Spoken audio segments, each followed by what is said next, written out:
the Monster, Naoya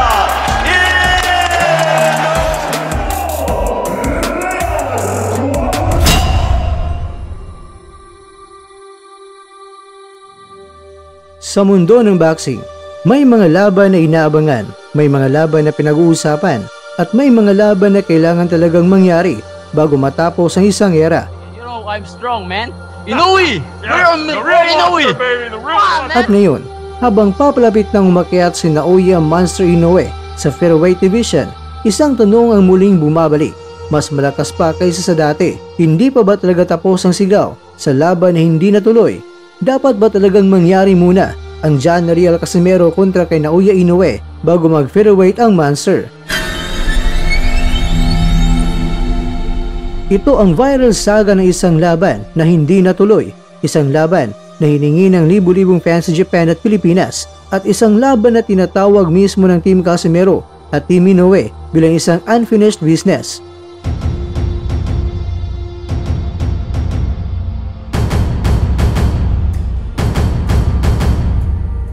Taong 2020, kasagsagan ng pandemya, may poster na, may kontrata na, may hype na. Nagkalat na sa buong internet ang pangalan ni John Riel Casimero at Naoya Inoue, isang exclusive unification, isang laban ng power kontra precision, bansa kontra bansa, Pilipinas kontra Japan. Pero dahil sa magulong panahon, health protocols at samot-saring mga aberya, hindi natuloy ang laban. At mula noon hanggang ngayon, hindi pa rin tapos ang sigawan. Ayon sa Team Casimero, dapat mangyari muna ang laban bago umakyat itong si Inoue. At itong si Coach Jason Casimero mismo ang nagsabi na para hindi sabihin ng Japanese fans na nagduduwag si Inoue kay Casimero, dapat pumalag muna si Inoue kay Casimero bago ito umakyat sa featherweight division.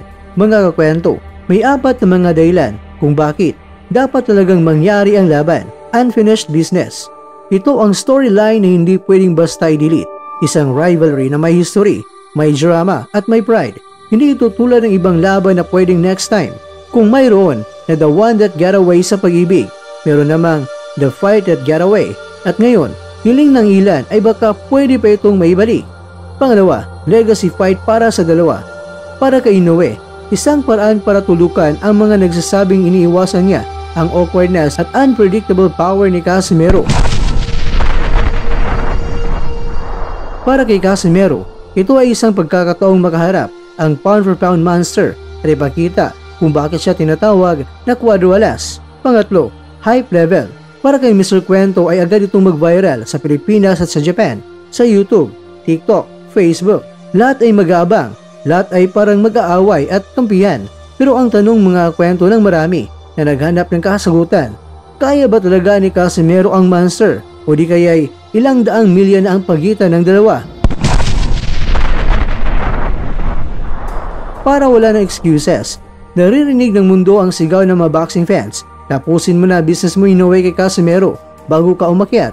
Kung mangyari ang laban, tapos ang debate, walang butas, walang palusot at clear-cut verdict. Pero mga kwento, bakit naman may nagsasabing hindi na kailangan? Dahil ito mga kwento ang mga dahilan.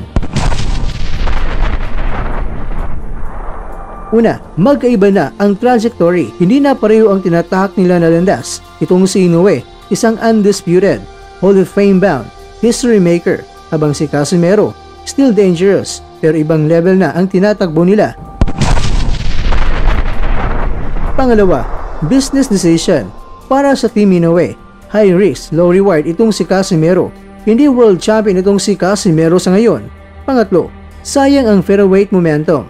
Kapag nagstay pa si Inoue sa lower weight, delayed ang bagong journey, mas malalaking pangalan naghihintay sa mas mataas na timbang. At syempre, mas malaki ang kikitain ni Inoue.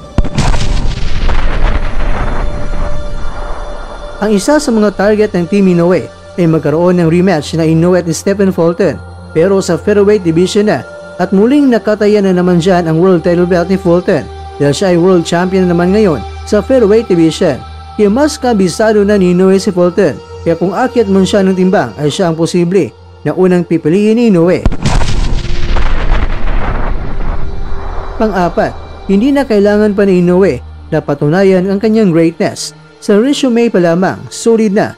Sa dominance pa lang ay sapat na. Hindi niya kailangan si Quadrawalas para maging legend. Masakit man pero medyo may bigat itong dahilan kung bakit hindi kailangan Inoue itong si Casimero. Pero ganun pa man, narito ang final question mga kakwento. Kung tatanungin ang fans ni Casimero, isang malakas sa sigaw ang sagot. Oo, tapusin na ang unfinished business. Kung tatanungin naman ang fans ni Inoue, magkahalo ang sagot. May gusto at meron din namang ayaw. Pero lahat ay interesado.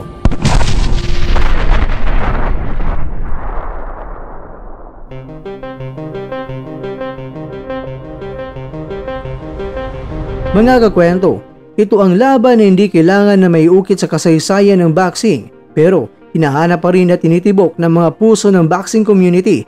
At bago tuluyang umakyat ang monster sa featherweight, may isang tanong na hindi mawawala. Hindi mo ba talaga itutuloy ang laban ipinangako mo noon? Nakasali si Casimero, napapalagan mo Inoue. Casimero, Inoue, power, precision, history, pride, unfinished business. Wawasakin kaya? Wawakasan kaya nilang dalawa ang nasimula na nilang istorya? O forever na lang ba na ito'y magiging isa sa pinakamalaking what if sa boxing history? Kaya naman mga kwento, paki-comment mo na sa baba kung ano ang opinion nyo. Kailangan ba talagang may kasa ang Inoue kontra kay Casimero?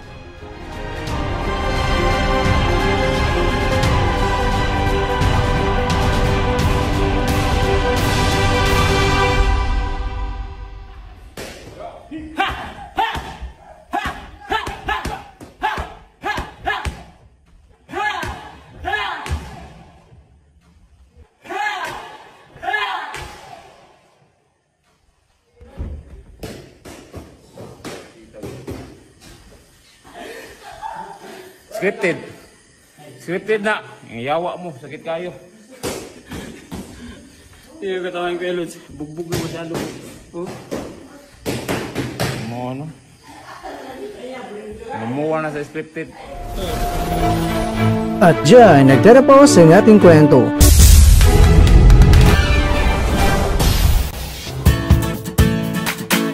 Maraming salamat mga kakwento sa inyong panonood. Pero baka naman mga kakwento ay nagustuhan niyo po ang kwento natin ngayon.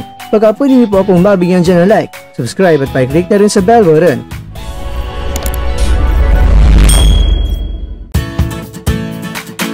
Pero bago tayo tatapos mga kwento, syempre, shoutout po muna tayo dyan sa ating mga kakwento.